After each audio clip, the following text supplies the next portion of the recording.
a bird on a tree. I'm just sitting here. I got time. It's clear to see from up here. The world seems small. We can sit together. It's so beautiful, you and me. We meant to be in the great outdoors, forever free.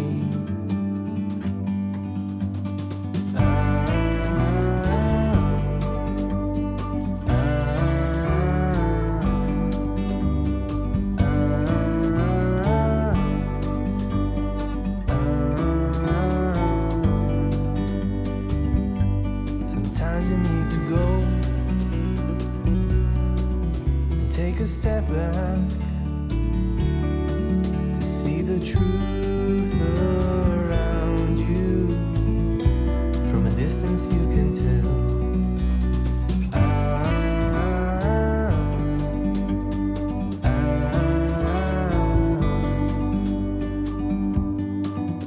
You and me were meant to be in the great outdoors, forever free. You and me meant to be in the great outdoors, forever free.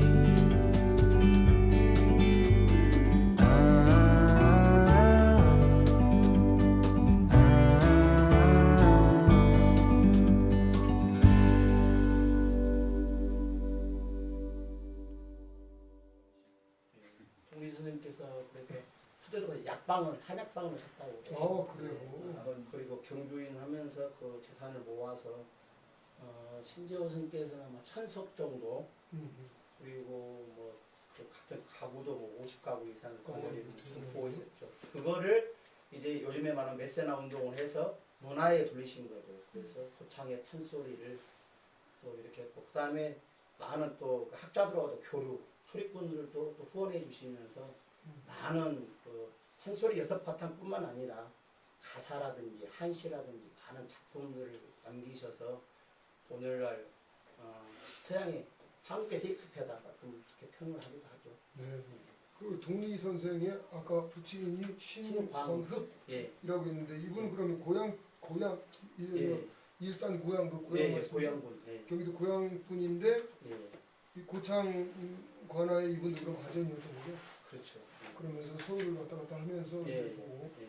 그런데 이제 그 신광흡 이 동리 신재호의 아버지가 약방을 하잖아요. 그랬던 것도.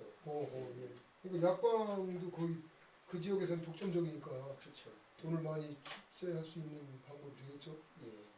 그거 다 중인들이 하는 거예요. 그러니까 아전이라는 게 중인이라는 신분 안에 속해 있는 거잖아요.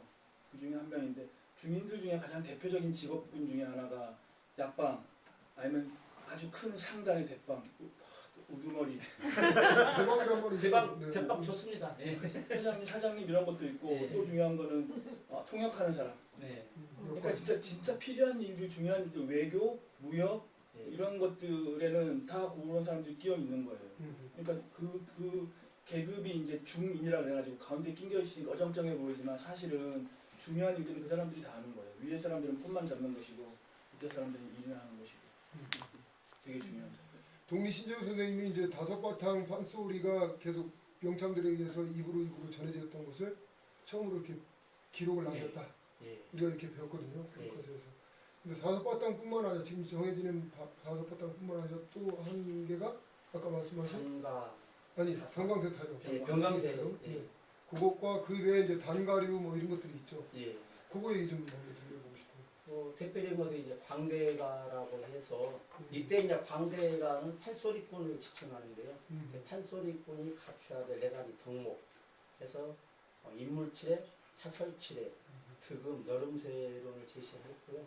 이것은 우리나라 연극의 어떤 그런 연극 비평의 효시가 되기도 하고요. 그리고 또 호남가라든지 또뭐 성조가라든지 도리화가라든지 한 20여 곡 이상 되는 것 같습니다. 그 이태호 교수님, 그 지금 우리 김정태 박사님 말씀해 주셨는데 그 여섯 바탕의 창본의 특징이 뭐가 있을까요? 공문학적으로 분석했을 때. 그래서 전 춘향가만 좀 많이 자세히 본 것 같고 나머지는 그냥 대충 본 것 같은데 특징은 나름 그러니까 판소리 사설을 지금까지 판소리 역사 한 200~300년 되는데 판소리 사설을 나름대로 만진 사람이 몇 명이 있죠. 처음 만진 게 이제 신재원 선생이고 그 뒤에 이제 뭐 김현수 선생도 있고 이선윤 뭐 등등등 있는데 만지는 사람들의 특징이 뭐냐면은 내가 생각할 때 이게 말이 돼. 이게 말이 돼 하는 것으로 고쳐놓는 거예요. 많이 알려져 있지만 뭐 예를 들면 심청가를 예를 들면은 심청이가 이제 물에 빠져서 죽으려고 할 때 사람이니까 겁날 거 아니에요. 겁나는 것을 어떻게 표현을 해야 되는데 거기 이제 신재원을 거기다 쓱 끼워넣죠. 이래 가지고는 효녀 죽음이 될 수가 있나 이렇게 그러는 거죠.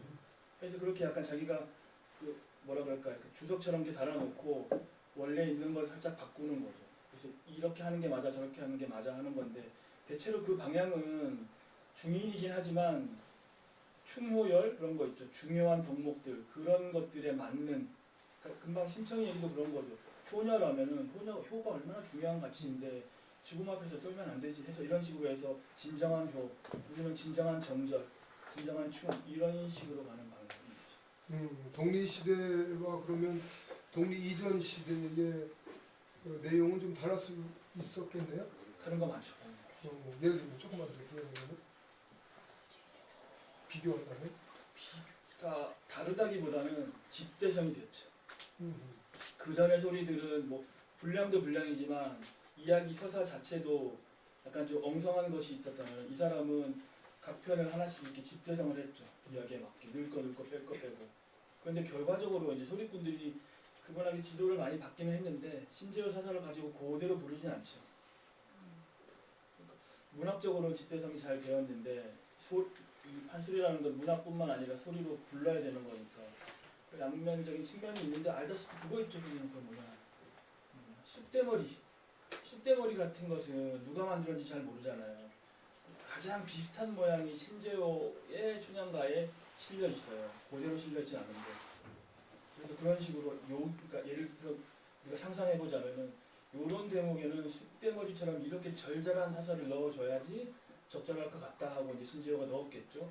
그 전에 뭔지 있었는지 모르겠지만 근데 후대 소리꾼들이 보니까 신재호군을 가지고 그대로 소리하기는 적절하지 않은데 소리꾼이 아니니까 근데 그런 건 되게 좋단 말이에요. 그래서 따가지고 쓰고.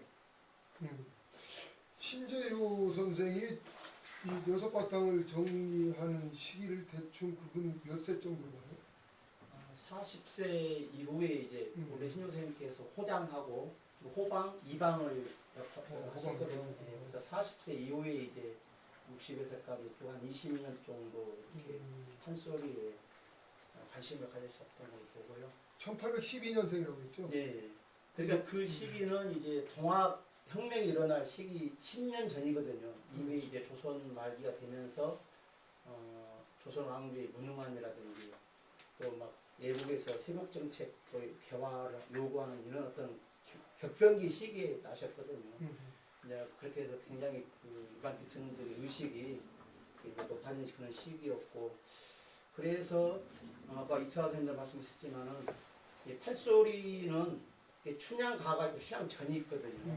그 부분을 좀 말씀 못 드린 것 같습니다. 그래서 동희 선생님께서 춘향전을 사설을 정리하시는 거지 춘향가를 따두는 것은 아니다. 춘향가는 이제 판소리가 이게 문학이자 또 연극이자 음악 이런 세 가지 요소가 같이 있잖아요. 논리적인 요소가 있고 그런 거 봤을 때 춘향가라고 하는 것은 이제 그 소리꾼들에 의해서 부전심수로 전승되어 왔던 것이고 요거를 이제 문학가로서 집필자로서 요거를 사설 논리에 적합하게 합리성에 맞게 서사적인 구조를 맞춰서 새롭게 만들다 보니까 실제 소리연사님 소리 사설하고는 많은 차이가 있죠. 다만 동초 선생님께서는 신재호 선생님의 그 합리적인 그 사설의 과학적인 근거를 따서 새로 나무를 집어넣고 꼭도 붙이시고 그래서 동쪽제가 이제 길어진 거예요. 그렇게 이해하시면 될 것 같습니다. 그래도 저래도 하여간 독립신재호 선생이 소리꾼들의 소리를 듣거나 채집을 해서 당시 나름대로 각색을 한 거라고 볼 수 있잖아요. 그래서 그러니까 뭐 엉뚱뚱하게 창작을 한 건 아니죠. 그렇죠. 네, 그래서 이런 부분을 보면 독립 선생이 일정 정도 문학적인 식견, 음악적인 식견이 좀 뛰어난 분이 아니었나 이런. 그래서 그런 얘기가 있어요. 독립 신재호 선생 별명이 셰익스피어라고 그랬잖아요 아까. 동양의 셰익스피어라고 그랬는데 그게 뭐 이유가 어떤 거냐면은 일단 기본적으로 이건 뭐 그건 장난이지만 죽은 날인가 태어난 날인가 같은 날이라고 그랬잖아요. 그 둘 중에 하나가 셰익스피어랑 일단 같아요. 그래요? 야 이거는 저기서는 걔가 나고 여기서는 이분이 나고 걔는 알죠. 그렇게 장난하는데 그거는 그냥 우연의 일치고요. 조3에서 동양의 셰익스피어를 하는 이유가 뭐냐면 이 사람이 한 일들을 보면은 금방도 보셨지만 소설로서의 작품들도 다 정리를 다 했어요. 근데 그걸 가지고 실제 실기하는 소리꾼들을 또 길러냈어요. 그것뿐만 아니야. 대원군이랑 친해가지고 뭐 제자들을 올려보내기도 했어요. 그것뿐만 아니라 그 지역에서 어떤 문화를 융성시켜가지고 홍성보다도 작은 그 조그만 동네에서 키워놨잖아요. 그런 식으로 했는데 이 모든 일을 한 사람이 했겠냐 이거죠. 셰익스피어도 보면은 작품이 이렇게 좋은 게 많고 하나하나 진짜 명작인데 이걸 한 사람이 지었다고 보조 작가가 있었겠지. 뭐 이런 식의 얘기가 예전에 있었거든요. 그런 것처럼 한 사람이 했다고 보기 어려울 정도로 문이면 물, 예술이면 예술 뭐 등등등 해서 업적이 굉장히 많죠. 그게 너무너무 신기한 거예요. 사설도 잘하는데 소리도 잘 가르쳐. 소리꾼이 아닌데. 아까 아주 훌륭한 말씀이고 저는 아까 좀 하나 찝히는 데가 있어요. 딱 와닿는 데가 김 박사님 말씀 들어보면 집필했던 시기가 40대 이후로 했을 것이다 이렇게 본다고 했을 때 그 시기가 이제 정말 격변기 중에서도 민중의식이 굉장히 고양되는 혁명기에 막 진입하는 시기거든요. 그러니까 동학혁명이라는 게 그냥 우리가 지금 옛날 얘기니까 옛날인가 보다 사건이 있었나 보다 하지만 지금으로 친다면 저 박근혜 대통령 저 하야시킨 사건보다 더 컸던 사건이라고 생각이 들거든요. 그 나라 전체가 들썩거리는 큰 격변기였는데 그럴 때 오히려 지금 충효예지신을 바탕으로 한 연료충신을 강조하는 덕목으로 새롭게 각색했다라고 한다면 이 사이에 어떤 그 그것은 의식의 갭은 어떻게 얘기할 수 있을까요? 그래서 제가 앞에 밑밥을 잘 깐 것 같아요. 그러니까 뭐라고 하는데? 이 한 사람이 이걸 다 했겠냐는 얘기잖아요. 금방 그러니까 판소리 5대가 뭐 그 병강색깔 잡지는 6개인데 5대가를 이렇게 나름대로 집대성 한 것은 한 것인데 또 한편으로 이 사람이 어떤 작품들을 남긴 게 있냐면 제목이 기억이 잘 안 나는데 무슨 뭐 어쩌고 저쩌고 하는 서양놈이라고 있는데 단가 중에 욕은 아니고 비속어인데 뭐 어쩌고 저쩌고 하는 서양놈 이런 거 있어요. 그러니까 대원군이랑 맥을 같이 하는 건데 조금 제가 보강을 하자면은 1812년에 흥경리에 난이 일어나요. 네. 이비 이제 조선 왕조가 사실은 한번 그 임진왜란 그렇죠. 경장 오란을 해서 사실은 왕조가 바뀌었으면 더 좋았겠다는 마음이 있는데 계속 500년 이어졌잖아요. 그리고 1860년대가 되면 우리가 잘 아는 신미양요, 병인양요 그 그렇죠. 시기거든요. 맞아요. 그때가 우리 동희 선생님께서 40대 이제 본격적으로 문학에 이제 심취하실 때인데 그때 약간 우리 이타 선생님 하시는 그런 단가들이 있어요. 나쁜 놈들. 현장에 대한 네, 프랑스. 단가 제목이 뭐뭐한 서양놈이에요. 예, 때려지기는 아니고 예. 뭐뭐한 서양놈이에요 제목이. 그 사건은 이제 그래서 모창에도 척합의가 있고요. 이제 그런 것보다는 문학적인 작품들이 너무나도 많죠. 네. 복잡한 사람이죠. 굉장히 보수적인 것 같은데 굉장히 진취적인 사람이고. 그러니까 이제 개혁은 해야 되겠는데 이 왕정을 완전히 뒤집지는보다는 최대의 어떤 한계는 있었겠죠. 본인도 아직이었고. 신분도 주인이 확실히 되게 복잡한 사람. 네. 그런데 중인이어도 그 부를 누리고 일정 정도 현실을 장악할 수 있는 능력이 있으면 굳이 신분 상승에 대한 욕구가 없을 수도 있죠. 이미 기울어진 왕국이니까. 그 정도의 센스, 그 정도의 어떤 세상에 대한 안목은 있었을 것 같아요. 이 작품을 이렇게 쓸 정도면 그냥 자기의 취미거리 정도가 아니라 세상에 대한 어떤 바라보는 관점, 세계관, 가치관 이런 것들이 다양하게 겸비되어 있지 않았을까. 그런데도 불구하고 다섯 바탕, 이제 병강세 타령은 빼고 다섯 바탕을 보면 충효의 지신으로 유기적 덕목으로 거의 이렇게 스탠다드형으로 예. 만들어 놓다 시켰잖아요. 그러니까 체제형으로 만들어 놔서 그 부분에 대한 평가들이 많이 엇갈리지 않습니까? 많이 있고 그 부분이 좀 아까 두 분의 말씀 듣다가 생각이 이제 났습니다. 광대 서민들 소리꾼들이 쓰는 그 말하고 또 이렇게 한문 양반들이 쓰는 말도 아들들이 쓰는 말도 한문 툴 많이 이렇게 삽입됨으로 해서 문학성은 좋은데 너무 어렵게 좀 표현이 되고 그래서 어떤 분들은 혹평하기를 계자계가 개학이다 뭐 그렇게 악평하시는 분들도 있어요. 네, 그러니까요. 양면성이 있죠. 어떤 논문 보니까 그렇게 민중의식을 많이 털어냈다. 예. 그래서 체제화시켰다. 이건 계약이다. 이렇게 얘기하는데 그건 보는 관점에 따라 다를 것 같습니다. 그래도 저래도 기본 맥락 친대 부분을 봐도 춘향이는 어쨌든 계급 혁파를 위해서 신분을 뛰어넘는 행위를 했고 그렇게 보이지 않습니까? 그렇게 보이는 거지. 낱낱이 개별적 어떤 에피소드나 표현 같은 것에 너무 얽매이면 작품 전체를 해석하는 데 좀 문제가 있지 않나 이렇게 생각이 들고 더더욱이 두 분이 공이 말씀하셨듯이 독리 선생이 그냥 이것을 취미거리로 호사가가 정리해놓은 창본 정도가 아니라 당신 스스로 이걸 정리하면서 또 많은 작품들을 반가리를 만들어냈잖아요. 예. 그게 대단히 뭐랄까 레퍼토리가 다양합니다. 그죠? 예. 대상도 다양하고 특히 왜 저 어린아이들을 위한 교본처럼 만든 뭐라고 그러죠? 그건? 천장이? 아니요. 교본? 아 동창? 네, 동창. 추장가를 새로 지으면서 동창하고 남창, 동창 아이동 네. 애들이 부르는 용도로 만들어 놓은 네. 창고, 남창, 남자용 이렇게 해서 구분을 해놨죠. 여창도 있긴 있었다고 하는 것 같은데 여창은 그 청이 그렇잖아요. 애기들 변성기 오기 전에 아이나 이렇게 비슷하니까 그 두 개가 같은 게 아니었을까 이런 얘기 있는데 그렇게 구분했죠. 맞습니다. 그리고 이제 여기서 중요한 점이 음, 동희 선생님께서는 이 판소리를 영국으로 보시고 이렇게 창곡할 수 있도록 그런 관점에서 아, 작품을 그래서 이미 분창의 개념도 동창과 남창의 개념도 이미 그렇죠. 선구적으로 앞을 내다줬다는 거죠. 그렇군요. 그 1812년에 태어나셔가지고 1860년대 84년도 돌아가셨고요. 1884년 예. 네, 이때까지 이렇게 사시면서 금방 말씀하신 많은 그 격번들을 맞이하시고 또 다가오는 혁명의 기운을 느꼈을 거예요. 우리가 그 촉이 빠르다는 얘기 하잖아요. 이렇게 예술에 민감한 사람들은 촉이 빠르잖아요. 구체적 사건을 다 낱낱이 언변으로 표현하지 않더라도 필성 담기지 않더라도 어떤 느낌이라는 게 있죠. 느낌적 느낌. 세상이 어떻게 변할 것 같아요. 그런 조짐을 잘 읽어내신 분이기 때문에 네. 지금 말씀하시는 게 신재 선생님이 지금 고창읍성 쪽에 아전이었어요. 그렇죠. 고창 아전. 고창. 예. 고창에 또 모장읍성도 있잖아요. 예. 거기도 굉장히 규모가 크던데 그 네. 보면 그 문화적 차이가 있어요 양쪽에.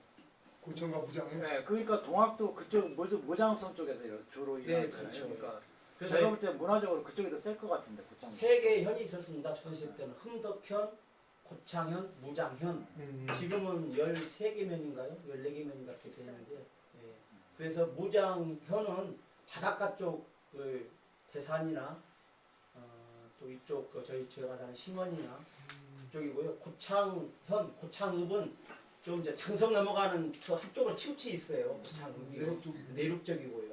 그리고 흥덕현은 또 정읍 쪽으로 갈 수 있는 아, 길목이 있고요. 예. 그래서 흥덕현에 만정 선생님이 그쪽 가셨죠. 그리고 이쪽에는 무장현에서는 진채선 선생님.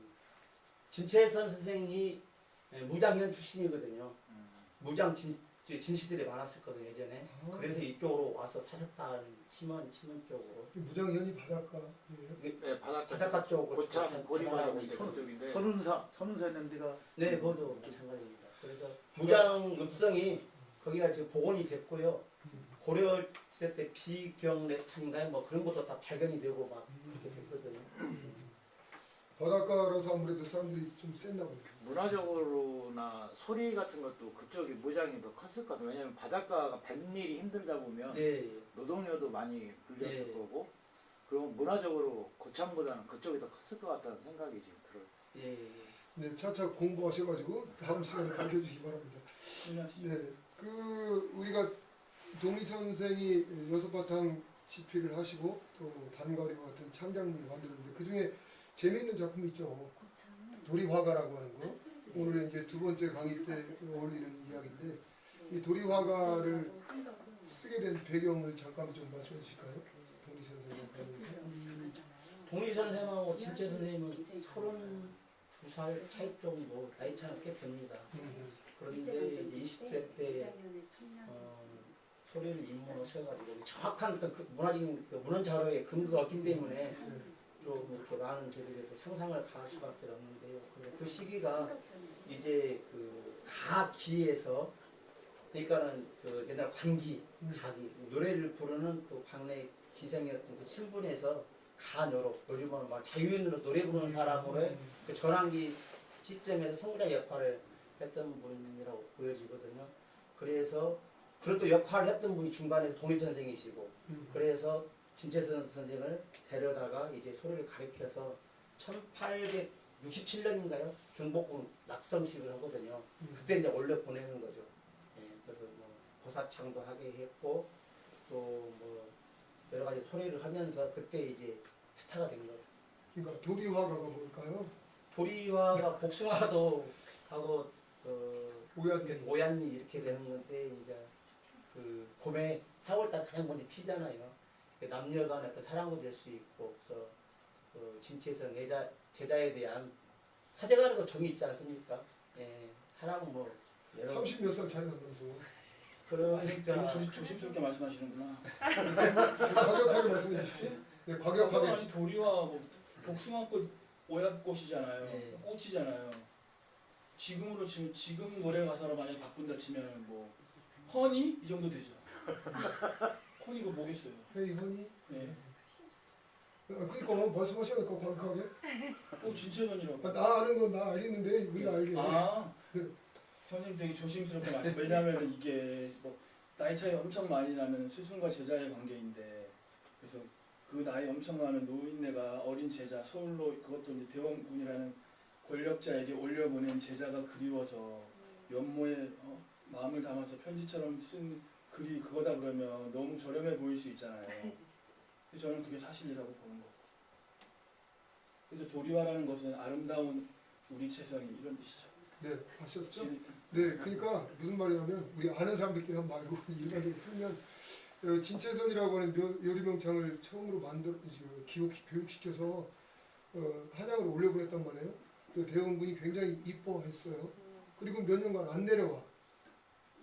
우리 이자 선생님 말로 내 애인인데 나열인데 애인인데 안 내려오네. 그래서 연설을 쓴 건가요? 사랑의 애인이라고 내처를 쓴 하시면 거예요? 아니 애인이라고 하시면 너무 안 됩니다. 그거라며. 정인?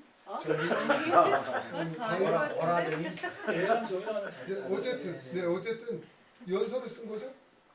저는 그렇게 읽어요. 그 연설 아닌가요? 결과적인 것은. 그러니까 문학이라는 게 그런 거죠. 문학에다가 누구시 나는 누구를 사랑해요 하면 그건 문학 아니잖아요. 네. 아름다운 꽃을 그건 스토킹이에요. 요새 이렇게 하는. 아름다운 꽃을 묘사하고 풍경을 묘사하고 뭐하고 묘사하는데 밑에 한 줄로 이런 것들을 보다 보니까 뭐 네 생각이 난다. 그렇죠. 그런 느낌인 것이죠. 많이 로맨틱하게 네. 그건 문학. 네. 그런 것으로 그런 맥락으로 지금 말씀하셨듯이 문학적 맥락으로 써서 최선한테 보냈나요?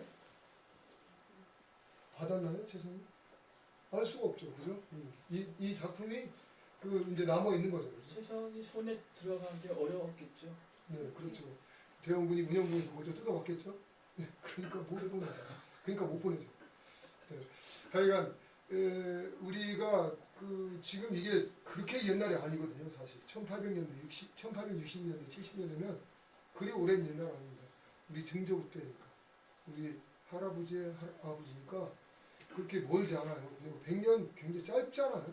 저는 그 하루하루 나 이렇게 지내갈수록 100년 별거 아니네. 1000년도 사실 별거 아니네. 이런 생각이 들어요. 사람 사리로 이렇게 따지고 들어가보면. 그러니까 이런 게 있는 것 같아요. 그 이후에도 보면은 남녀 관계라고 하는 것은 나이는 얼마든지 극복이 되는 거거든요. 특히나 예술을 사살하다 보면은 그 수제자, 수발제자 같은 경우에는 한 공간에서 삶을 같이 생활을 하거든요. 그렇죠. 그러다 보니까 식사라든지 잠자리라든지 모든 걸 다 스승을 챙겨주게 되는 거예요. 그러니까 내가 내 예능을 제자가 가져간 제자들 입장에서 가져가기 위해서는 그런 것들을 다 물질적으로 뭐 요즘 말로 뭐 학체를 내기도 하겠지만은 예전에는 학체를 낸다기보다는 삶을 같이 사는 거예요. 그래서 뭐 예를 들어서 우리 고창에도 김연아 선생님도 있지만은 정정선 선생님 명창하고 독 선생으로 해서 금강산에 가는 거예요. 삶을 같이 사는 거죠, 사실은. 나이 차이를 넘어서 뭐 육체적인 것도 할 수가 있겠죠. 그건 뭐 사고는 넣을 수 없지만 그렇게 밀접하게 관련이 되고 있고 요즘도 그렇습니다, 사실은. 스승이 남자고 여자가 제자다 그러면은 처음에는 이쪽 정도 거리가 있지만 학습을 계속 하다 보면은 잡아주고 같이 살게 되는 거죠, 사실. 이거 다반사잖아요. 네네. 그만 이제 하나 저도 좀 영화 배우들 뭐 영화 감독과 여성 배우가 연애하는 건 뭐 부지기수잖아요, 그죠? 홍상수와 김광규도 있었고 외국 같은 경우는 뭐 더 많고 오히려 나이를 따지는 것이 좀 덜 떨어진 것처럼 그렇게 비춰지는 시대죠. 근데 옛날에도 그랬을 것이고 네. 지금 말씀하셨듯이 예술 공동체로 느꼈을 것이라고 저는 생각이 들고요. 그 어떤 성적 매력이라기보다는 예술 속에서 서로가 교감할 수 있는 멋으로 통하는 거죠. 그런 부분이 있었을 거라고 봅니다. 어쨌든 그런 맥락에서 도리화가라고 하는 작품도 쓰게 되었고 이게 지금 한 10년 전일 거예요. 수지라고 하는 영화 배우가 주인공이 되어서 도리화가라고 하는 영화 유승민 씨가 이제 동리 신재호 선생을 맡고 유승민이 참 정치가구나. 유승용 씨가 그쪽이신가 봐. 동리 신재호를 맡고 그리고 이제 수지가 진채선 역할을 해가지고 영화를 찍었는데 그 영화가 그렇게 흥행하지는 못했습니다. 망했죠. 하지만 굉장히 과격해. 이게 너무 안타까운 거예요. 아니 제가 여기 너무 안타까운 있고요. 거예요, 진짜로. 한 3시까지 해야 되거든요. 기념사업, 새창사업 쪽으로 얘기를. 네네. 너무 이렇게 지역적인 얘기에 많이 시간을 아니, 시간 안배를 조금 재밌는 그렇게. 얘기 하려고 했지. 그래서 얼마든지 우리가 과거의 그런 역사들 또는 어떤 에피소드, 사건들을 가지고 현대화시킬 수 있다. 그런 가능성을 보여주는 작품입니다. 지금 우리 김종태 박사님이 하고자 하는 말씀은 이제 동리 신재호 선생과 관련된 고창에서의 현창 사업들, 그분의 역사를 드러내고 그분의 업적을 이렇게 빛내는 지금의 노력들을 한번 소개해주고 싶어서 그러신데 네. 가장 투도진 작업부터 좀 말씀해 주시죠. 기념 사업일 수도 있고 선양 사업일 수도 있고 현창 사업일 수도 같은 의미인데요. 네. 주로 저희들은 기념 사업이라고 부르고 있고요. 네. 저희가 이제 굉장히 먹고 살기 힘든 어려운 시절을 겪고 나서 저희가 18올림픽을 하면서 한 3, 4년 동안에 우리나라 경제가 2배 정도 이렇게 성장을 하거든요. 그러면서 이제 먼저 의식주가 해결이 되니까 우리 이제 삶으로 돌아보게 되고 우리 문화를 돌아보게 되면서 고창에서도 이제 88년도에 그래서 이제 어린이 왕중왕 대회가 그때 생겼고요. 동리 선생을 선양할 수 있는 국악단을 만들자 해서 그때 이제 계획을 세워서 한 건물 짓는 데 한 2, 3년 걸리지 않습니까? 그래서 1990년도에 12월 말에 동리 국악당 옛날에 그 지역이 전부 동리 선생님 그 땅이었거든요. 동리 국악당 446석인가 그 정도 되거든요. 그리고 독립문화사업회가 발족이 됐죠. 예.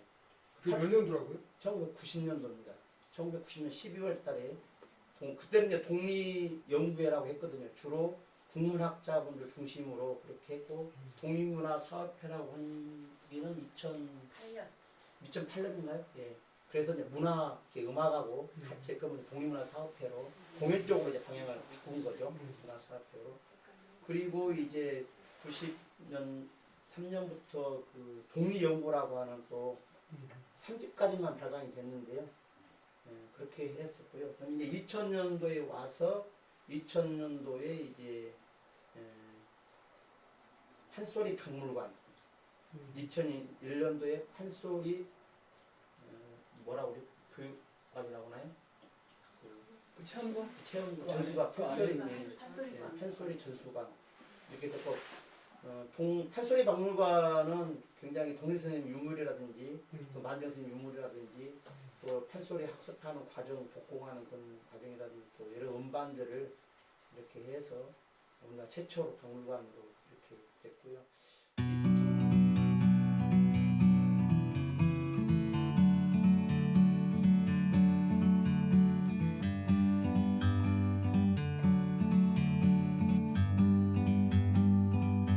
Like a bird on a tree, I'm just sitting here. I got time, it's clear to see. From up here, the world seems small. We can sit together. It's so beautiful, you and me. We meant to be in the great outdoors, forever free.